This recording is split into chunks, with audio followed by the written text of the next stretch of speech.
Si hace unos años alguien te hubiera dicho que tu próximo auto podía ser chino, seguramente te hubieras reído en su cara. ¿Es China un socio estratégico o una amenaza velada? ¿Puede México alcanzar el nivel de desarrollo tecnológico que tiene China? Esta es la era de China y México forma parte de ella.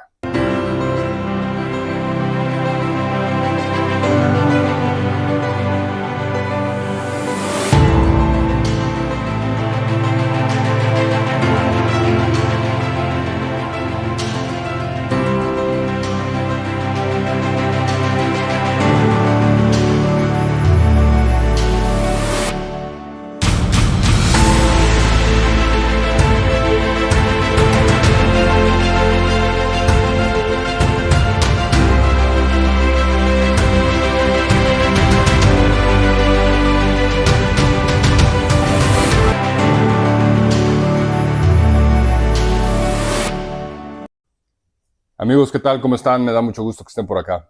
Vamos a hablar un poco de China. China es hoy la segunda economía más grande del mundo, solamente detrás de los Estados Unidos. Según el Fondo Monetario Internacional, el Banco Mundial, la OCDE, China hoy tiene un Producto Interno Bruto de 18 billones de dólares, mientras que el Producto Interno Bruto de los Estados Unidos es de 30 billones de dólares.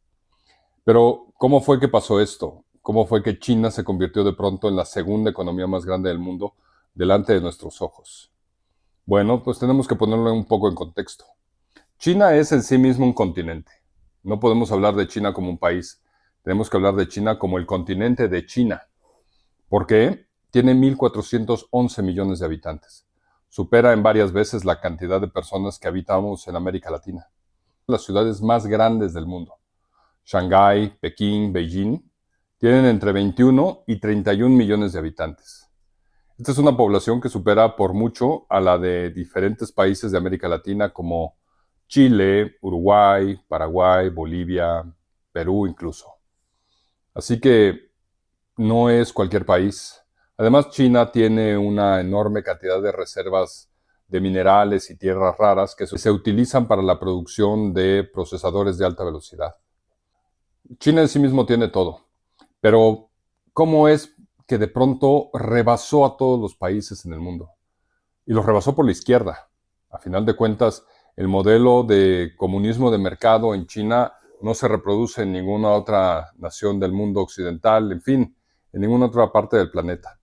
¿Cómo es posible que un país autoritario, un país con un régimen de partido único, tiene estos niveles de desarrollo de su unificación bajo el mando del emperador Qin Shi Huang en el año 210 antes de nuestra era, se ha mantenido unida bajo una misma entidad política? China despertó la curiosidad de exploradores, comerciantes y jefes europeos. Alejandro Magno intentó llegar hasta allá, pero fue repelido antes en lo que hoy es la India. Marco Polo, quien viajó a China en el siglo XIII de nuestra era, alimentó la leyenda de riquezas en aquel viejo país. Marineros portugueses llegaron a sus costas en el siglo XVI para comerciar seda, especias, plata, cerámica, lana y otros bienes. Luego llegaron los ingleses, quienes importaban té desde China a Inglaterra y pretendieron introducir opio desde sus colonias en la India, a lo cual el gobierno chino se opuso y hundió barcos mercantes ingleses. Esto provocó una reacción militar por parte de la corona británica, quien con superioridad militar y naval venció a China en las guerras del opio que iniciaron en 1840. Inglaterra se hizo del control de la isla de Hong Kong, estableciendo una colonia británica con influencia comercial, financiera y militar en la región. No en vano, uno de los bancos británicos más importantes del mundo nace en Hong Kong en 1865 para financiar las operaciones comerciales en la región. Así por muchos años, China se mantuvo como un país que proveía materias primas y mano de obra barata a las potencias industriales. Es conocido el caso de miles de trabajadores chinos que emigraron a los Estados Unidos en el siglo XIX para ayudar a construir el ferrocarril que unió a aquel país de costa a costa. China pelea al lado de los aliados durante la Segunda Guerra Mundial y gana la Segunda Guerra Mundial. Esto le garantiza un lugar, un asiento en el Consejo de Seguridad de las Naciones Unidas, junto con Estados Unidos, Francia, Rusia e Inglaterra. Pero China era todavía un país agrícola, con algunas trazas de industrialización. Sin embargo, no era el país que hoy conocemos. Era un país que vivía en el rezago, en la precariedad y en la desigualdad social. La historia de China da un giro cuando el 1 de octubre de 1949, Mao Zedong da un discurso victorioso de la llegada de los comunistas al poder. Expulsa al Kuomintang, al Partido Nacionalista de China. Comienza un periodo de censura, de opresión, de trabajos forzados, de movilizaciones forzadas, en una época en la cual China cae en la esfera del Partido Comunista, cae en la esfera de la Unión Soviética. Sin embargo, no todo fue miel sobre hojuelas y las cosas comenzaron a ir bastante mal en China, porque entre 1958 y 1962, 40 millones de chinos, aproximadamente 40 millones de chinos, algunos calculan entre 15 y otros 50 millones de chinos, perdieron la vida por hambre.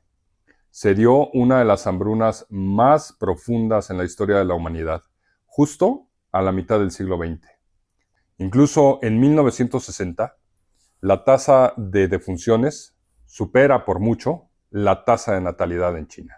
Bueno, entonces, ¿cómo es que un país que se encontraba en estas condiciones de subdesarrollo, de hambre, de pobreza, de pronto rebasa a prácticamente todas las naciones del planeta, exceptuando los Estados Unidos, por Producto Interno Bruto? ¿Qué fue lo que hicieron? ¿Qué fue lo que decidieron hacer las autoridades chinas para dar un giro en la forma en la que realizaban las actividades económicas? No es casual, y tampoco es algo que haya sucedido de la noche a la mañana. Hoy quizás nos sorprenda la emergencia de China, la eminencia que esta economía representa en el mundo, porque la estamos viendo. China lleva más de 50 años. En el momento en que en 1978 llega al gobierno el presidente Deng Xiaoping y establece algo que se llamó reforma y apertura. Esta nueva forma, esta nueva manera de llevar a cabo el gobierno y la administración pública y la economía en el país, invitaba a los inversionistas extranjeros, a las naciones extranjeras, a que invirtieran en China, a que llevaran su dinero a aquel país para convertirlo en su momento en una gran fábrica de manufactura global. Esto permitió que efectivamente a China llegaran cientos, miles de millones de dólares en inversiones y además de tecnología. De tal manera que China, poco a poco, comenzó a capturar ciertas cuotas de mercado y pasó a ser de un país eminentemente manufacturero, un país que ensamblaba, a un país que comenzó a invertir en ciencia y una nación que comenzó a producir su propia tecnología. Esto no está aislado de la inversión que China ha realizado en infraestructura, que es una inversión multimillonaria. Miren ustedes en este mapa. En el año 2008, China tenía unos cuantos cientos de kilómetros de vías de tren. Para el año 2023, las vías del tren en China superan los 160,000 kilómetros. De estos, 47,000 kilómetros son de trenes que superan los 300 kilómetros por hora. Además, China está invirtiendo y desarrollando un tren de alta velocidad y levitación magnética que podría alcanzar los 1,000 kilómetros por hora. Es decir, un tren que puede ir incluso más rápido que los aviones comerciales.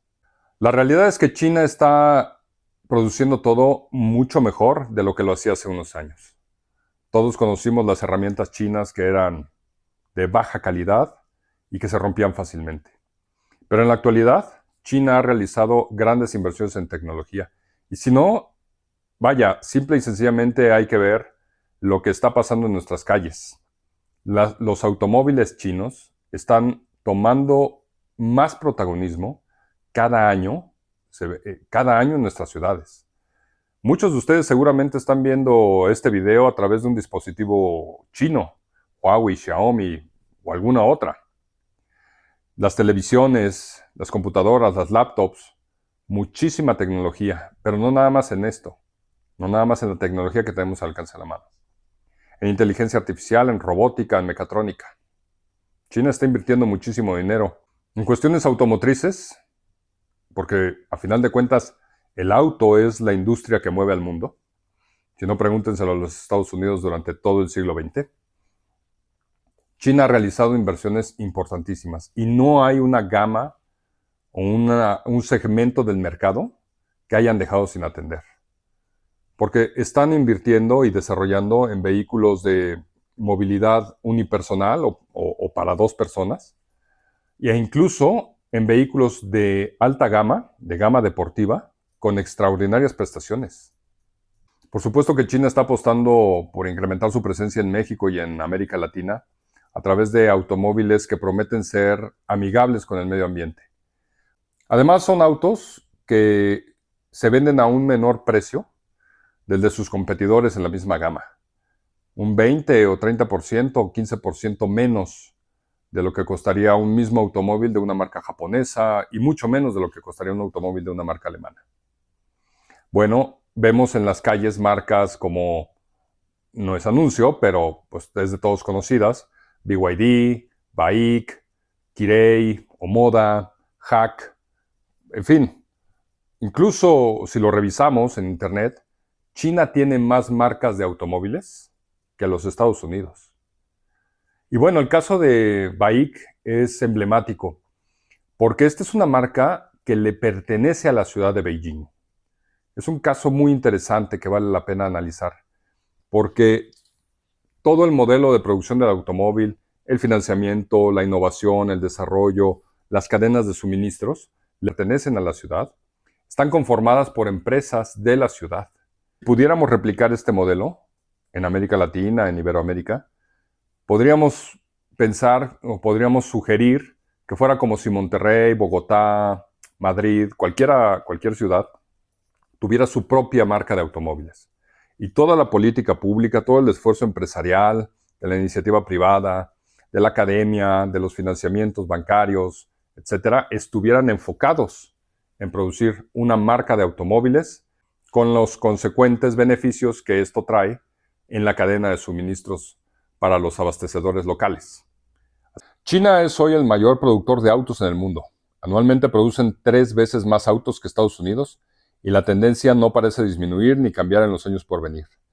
De los 31 millones de autos que China produjo el año pasado, 6.41 millones se destinaron a los mercados de exportación y de acuerdo con el Observatorio de la Complejidad Económica, los principales destinos de esas exportaciones fueron Rusia, Emiratos Árabes Unidos y sí, México.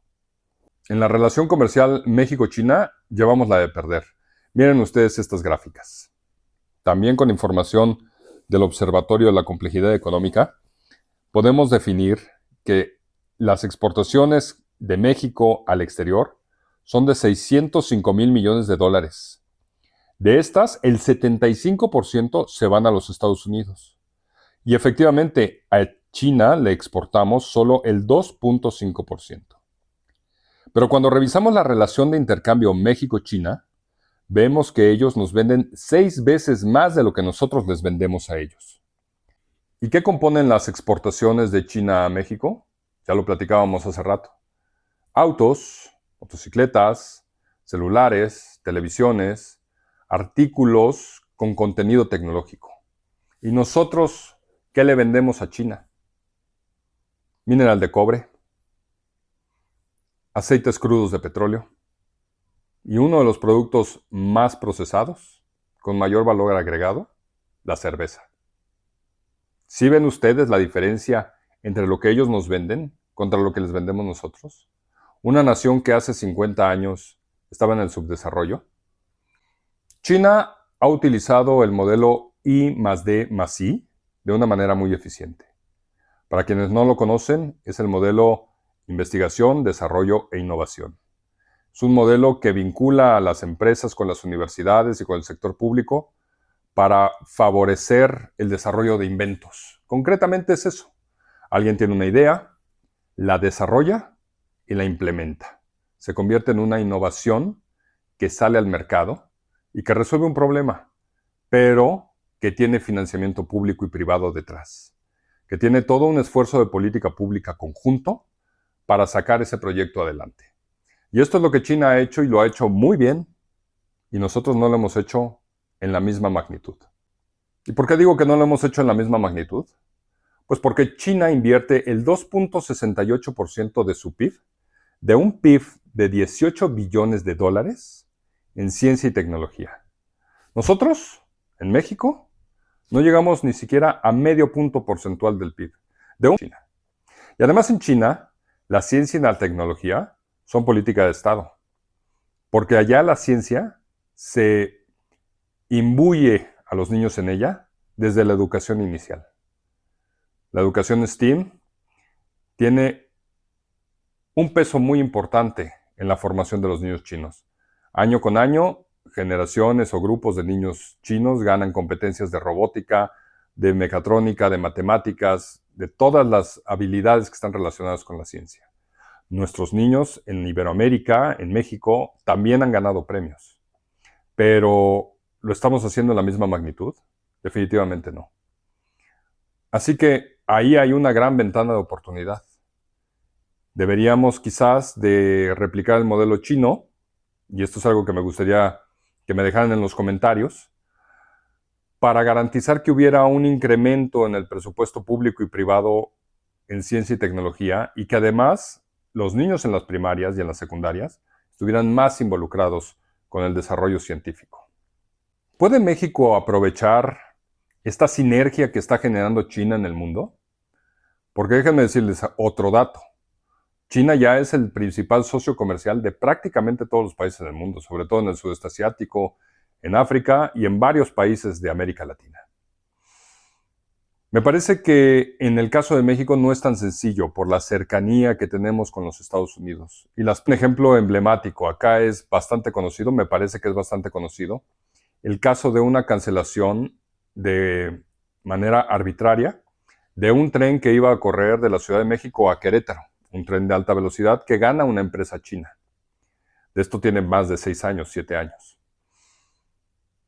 Y el contrato tuvo que ser cancelado de manera arbitraria, insisto, por presiones de los Estados Unidos. Así que bueno, sí hay ventanas de oportunidad, pero México tiene que ser muy inteligente para poder jugar la ficha de China en un mundo en el cual todavía tiene mucha influencia de los Estados Unidos y un país al cual todavía le mandamos casi el 80% de nuestra producción. 3/4 partes de nuestra producción se van a los Estados Unidos. Y por eso nuestra dependencia comercial de los Estados Unidos nos obliga a ser cautelosos como nación de la relación que tenemos con China. Pero sin duda habrá que aprovechar las oportunidades que el nearshoring o la relocalización de empresas está generando en el mundo. Porque justamente por todas estas restricciones arancelarias que han establecido los Estados Unidos, hemos visto que empresas se mudan del sureste asiático, de China específicamente, y otros países de aquel continente, para llegar a asentarse en México y aprovechar las ventajas logísticas de las que hablábamos hace unos instantes. Algunas empresas chinas han tratado de venirse para acá, han tratado de invertir. BYD tiene planes por poner una planta de producción de automóviles. Y yo me pregunto si la veremos. China no es una opción. China no es una entelequia. China está reclamando su lugar en el mundo y desafiando a los Estados Unidos, algunas veces suavemente y otras no tanto. En fin, dejaré este video por aquí. Me gustaría leer sus comentarios. Por supuesto, pedirles que se suscriban, que le den like, que lo compartan con sus amistades. Los invito a que sigan este canal, vean los otros videos de los que hemos platicado por acá y nos vemos en la que sigue.